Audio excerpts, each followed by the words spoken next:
বিসমিল্লাহির রহমানির রহিম। আসসালামু আলাইকুম। সুপ্রিয় দর্শক, কেমন আছেন? আশা করি সবাই ভালো আছেন। আমিও আল্লাহর রহমতে আপনাদের দোয়ায় ভালো আছি। আজকে আমি গুঁড়া দুধের মাওয়া দিয়ে তৈরি গোলাপ জামুন রেসিপিটি নিয়ে আপনাদের সামনে হাজির হয়েছি। রেসিপিটি বানাতে খুবই সহজ, মানে ঠিকঠাক মতন যদি আপনি মেজারমেন্ট কাপটি মেপে মানে বানান, সব কিছু মাপ ঠিক মতন রাখেন ঠিকঠাক মতন, তাহলে আপনার মিষ্টিটাও ঠিক পারফেক্ট এরকমই হবে। তো চলুন কথা না বাড়িয়ে রেসিপিটি শুরু করা যাক।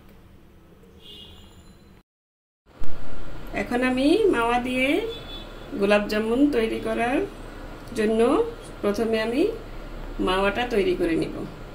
তাই এখানে একটা প্যান নিয়েছি, এখানে দিয়ে দিব হাফ কাপ লিকুইড গরুর দুধ। এটা জাল করা ঠান্ডা নর্মাল মানে টেম্পারেচারে গরুর দুধটা নিয়েছি। আর এখানে 1 কাপ গুঁড়ো দুধ,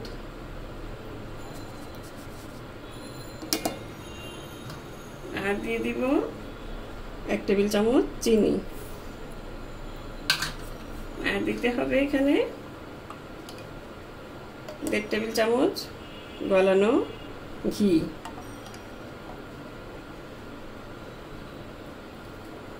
এগুলি দিয়ে এখন আমি চুলায় দেওয়ার আগে এটাকে ভালো মতন মিশিয়ে নিতে হবে। আপনারা চুলায় দিয়ে নাড়তে গেলে কিন্তু এটা দলা পেকে যাবে, সেই জন্য ভালো মতন আগে দুধের সাথে গুঁড়ো দুধটা মিশিয়ে নেবেন। সব কিছু একসাথে মিশিয়ে তারপরে চুলায় দিতে হবে। এভাবে ভালো মতন মিশিয়ে নিতে হবে। এটা ভালো মতন মিশিয়ে নিয়ে এখন আমি চুলায় চাপিয়ে দিয়েছি। এখন এটা অনবরত নেড়ে যেতে হবে, এটা নাড়ানোটা বন্ধ করবেন না। আর চুলার আঁচটা থাকবে মিডিয়াম লোতে। আস্তে আস্তে এটাকে জাল করে নিতে হবে। এটা ভালো মতো নেড়ে চেড়ে নিতে না নিলে কিন্তু নিচে লেগে গেলে কিন্তু আপনার দুধটা পুড়ে যাবে, আর মানে রেসিপিটা পুরো ইয়েটাই নষ্ট হয়ে যাবে, মিষ্টিটা বানাতে পারবেন না। এভাবে নেড়ে চেড়ে আমি মাওয়াটা তৈরি করে নিব। এই দেখুন মাওয়াটা আমার প্রায় হয়ে এসেছে, আর এই যে সাইডে লেগে যাচ্ছে, এটা স্প্যাচুলা দিয়ে ভালো মতন উঠিয়ে নেবেন। এভাবে প্যান থেকে ছেড়ে আসছে। এখন এভাবে করে চুলার আঁচটা একদম লোতে দিয়ে দিবেন এই সময়ে, যাতে করে লেগে না যায়। এই তো হয়ে গেছে। এর চেয়ে আর বেশি শক্ত করব না, শক্ত করলে আবার বেশি শক্ত হয়ে যাবে। এখন আমি চুলাটা বন্ধ করে দিচ্ছি, এখন নামিয়ে নিচ্ছি। এই দেখুন একটা একদম একসঙ্গে জড়ো হয়ে গেছে, তার মানে হয়ে গেছে। এখন নামিয়ে নেব। ওদিকে মাওয়াটা ঠান্ডা করতে দিয়েছি, আর এখন এখানে আমি মিষ্টির শিরাটা তৈরি করে নেব। এখানে প্যানে দিয়ে দিচ্ছি আমি 2 কাপ চিনি, আর সাথে দিয়ে দিচ্ছি 2.5 কাপ পানি। এই 2.5 কাপ পানি মানে যেটা দিয়ে আপনি চিনি মেপেছেন সেটা দিয়ে 2.5 কাপ পানি দিয়ে দিবেন।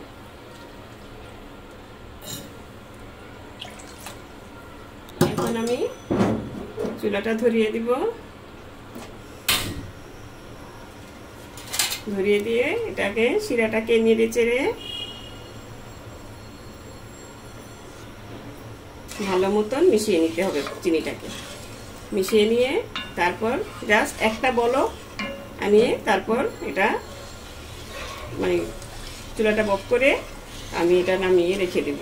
এখন আমি নেড়ে চেড়ে এটা একটা বলক আনিয়ে নিচ্ছি। এই যে শিরাতে একটা বলক এসে গেছে, এখন আর বেশিক্ষণ রাখবো না।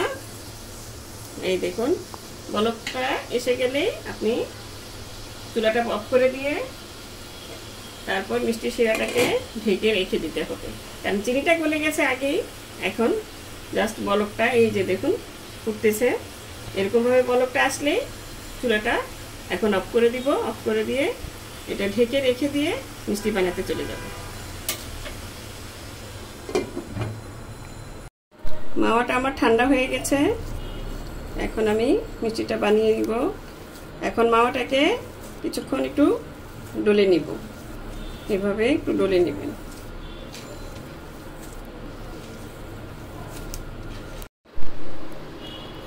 মাওয়াটা মথা হয়ে গেছে, এই যে। এখন এখানে আমি দিয়ে দেব 1/4 চা চামচ বেকিং সোডা, আর দিয়ে দিব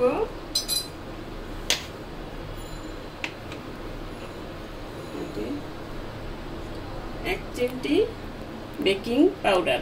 এই যে 1 চিমটি দিবেন, এইভাবে এই যতটুকু উঠবে ততটুকু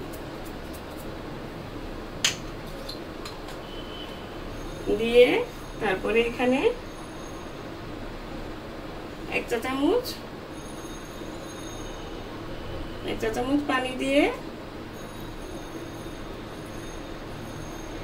আমি বেকিং সোডাটাকে একটু গুলিয়ে নিব, বেকিং সোডা বেকিং পাউডারটাকে। এখন এটাকে দিয়ে আবারও কতক্ষণ আমি মাওয়াটার সাথে মিশিয়ে নিব ভালো মতন, এভাবে ভালো মতন মিশিয়ে নিব।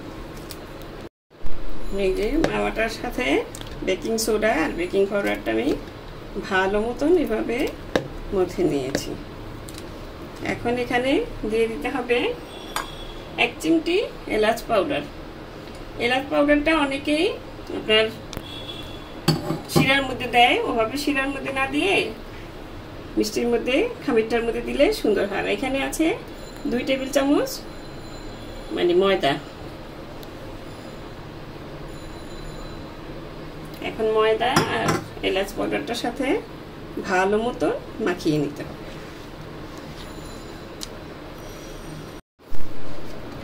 এই দেখুন ডোটা আমি মথে নিয়েছি ভালো করে, এরকম, এই যে এরকম সফট হবে। এখন আমি হাতটা ধুয়ে তারপরে মিষ্টিগুলো বানিয়ে নেব। আমি এখন ডোটাকে লম্বা করে নিব। এই দেখুন কতটা মসৃণ হয়েছে, মাশাআল্লাহ। এখন ছোট ছোট আপনি যেভাবে বানাতে চান, মানে ছোট করে বড় করে ওরকম করে সমানভাবে লিচিগুলো কেটে নেবেন এভাবে। এই যে লিচিগুলো সব আমি এক সাইজ করে কেটে নিয়েছি। এখন একটা মিষ্টি আমি আপনাদের বানিয়ে দেখাচ্ছি। প্রথমে হাতের মধ্যে নিয়ে এইভাবে ভালো মতন চেপে চেপে ডলে নেবেন, তারপরে আস্তে আস্তে হাতটা ঘুরিয়ে আস্তে হালকাভাবে ঘোরানো দিলেই বাস সুন্দর মতন। এই দেখুন কত সুন্দর হয়েছে বলটা, কোনো ফাটল নেই, ক্র্যাক নেই।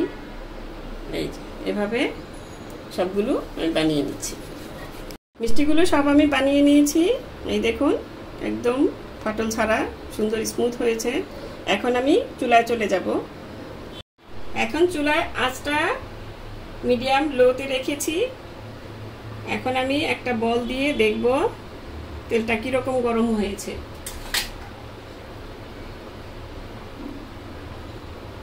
তেলটা এভাবে একটু নাড়িয়ে দিবেন।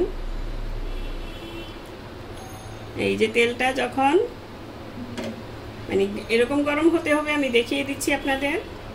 যে বলটা দেওয়ার পরে যদি দেখেন মানে বলটার চতুর্দিকে একটু একটু সামান্য বুদবুদি উঠছে, তখনই আপনার ওই বাকি মিষ্টিগুলি ছেড়ে দিবেন। এখন এই যে আস্তে আস্তে একটু একটু কিন্তু বুদবুদি উঠছে। এই যে এখন আমি বাকি মিষ্টিগুলো সব এখানে দিয়ে দিব। হালকা আছে, হালকা তেলেই মানে গরম তেলেই ছাড়তে হবে আপনার মিষ্টিগুলো, নইলে কালার এসে যাবে, উপর দিয়ে ভিতর দিয়ে কাঁচা থেকে যাবে। এভাবে সবগুলো ছেড়ে দিতে হবে। মিষ্টিগুলো দিয়ে এভাবে হাতলটা ধরে একটু নাড়িয়ে দিবেন, এভাবে এভাবে। চুলার আঁচটা কিন্তু আছে একদম মিডিয়ামের চেয়ে একটু কম।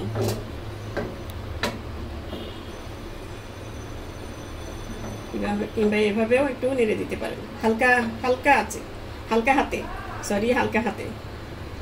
এই যে আঁচটাও থাকবে হালকা। এই যে এখন এটা আস্তে আস্তে মিষ্টিগুলো এই দেখুন ঘুরে ঘুরে ভেসে উঠবে উপরে। এই দেখুন মিষ্টিগুলো যখন এভাবে উপরে উঠে আসবে তখন চুলার আঁচটা হাই হিটে করে দিয়ে প্রায় 2 থেকে 2 মিনিটের মতন আপনি ভেজে নেবেন। এই যে এভাবে মিষ্টিটা কিন্তু সব উপরে উঠে এসেছে। এখন আমি চুলার আঁচটা বাড়িয়ে দিব। এভাবে করে একটু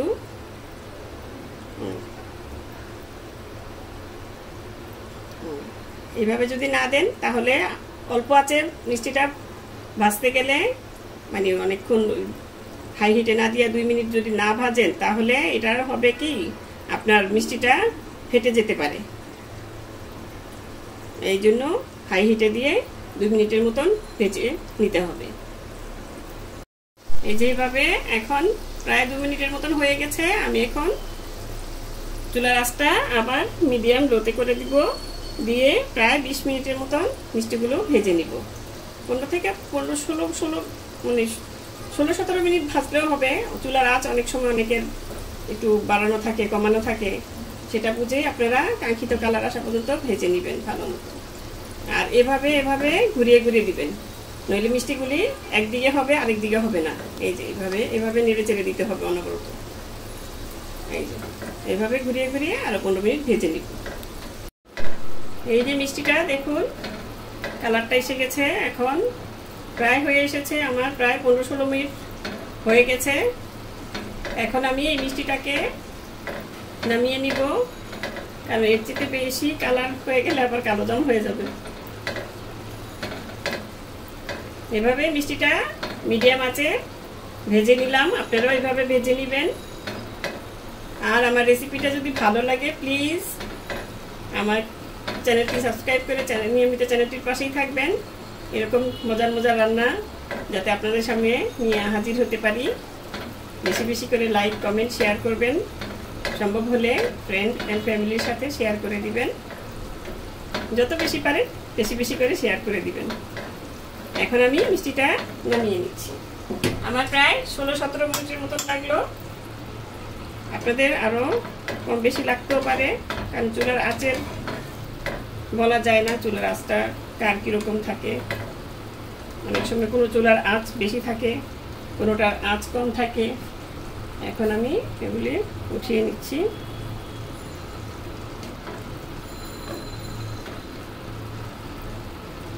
এই যে সবগুলো উঠিয়ে নিয়েছি।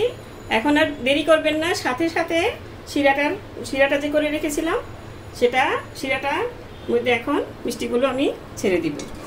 ছেড়ে দিয়ে সাথে সাথে নেড়ে দিবেন, কারণ এই শিরাটা হবে আপনার হালকা আঁচের চাইতে একটু বেশি গরম। সেই শিরাটার মধ্যেই আপনার এটা ছেড়ে দিতে হবে। এখন এটাকে ভালো মতো নেড়ে চেড়ে দিয়ে কিছুক্ষণ ঢেকে রেখে দিব, প্রায় 6-7 ঘন্টার মতন। আমি এখন রাতে বানিয়েছি, সকালবেলা এটা পরিবেশন করে আপনাদের দেখাবো। ফিরে এলাম সারা রাত পরে, মানে আমি রাতে বানিয়েছিলাম, সকালবেলা আপনাদের দেখাচ্ছি। এই দেখুন মাশাআল্লাহ মিষ্টির কালারটা কত সুন্দর হয়েছে, মিষ্টিটা ফুলে একদম ডাবল হয়ে গেছে। দেখুন আলহামদুলিল্লাহ। এইভাবে আপনারা যদি আমার রেসিপি হুবহু ফলো করে বানান তাহলে আপনাদের মিষ্টিটাও এরকম সুন্দর হবে ইনশাআল্লাহ।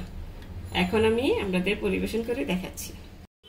এই তো আমি সাজিয়ে নিয়েছি, পরিবেশন করে নিয়েছি। দেখুন এখন আমি উপর দিয়ে একটু মিষ্টির রস ছিটিয়ে দিচ্ছি। দেখতে কত সুন্দর দেখাচ্ছে না? খেতেও মাশাআল্লাহ লাজবাব। এখন এভাবে সাজিয়ে পরিবেশন করে সবাইকে খাওয়াবেন। দেখুন সবাই আপনার প্রশংসায় পঞ্চমুখ হয়ে যাবে। এখন একটা মিষ্টি আপনাদের আমি কেটে দেখাচ্ছি।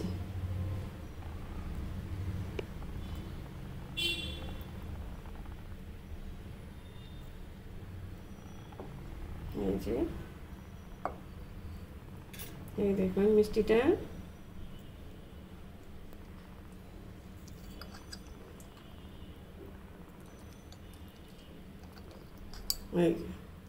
এই দেখুন ভিতরটা কত সুন্দর হয়েছে, একদম ফাঁপালো, একদম রসে ভরপুর।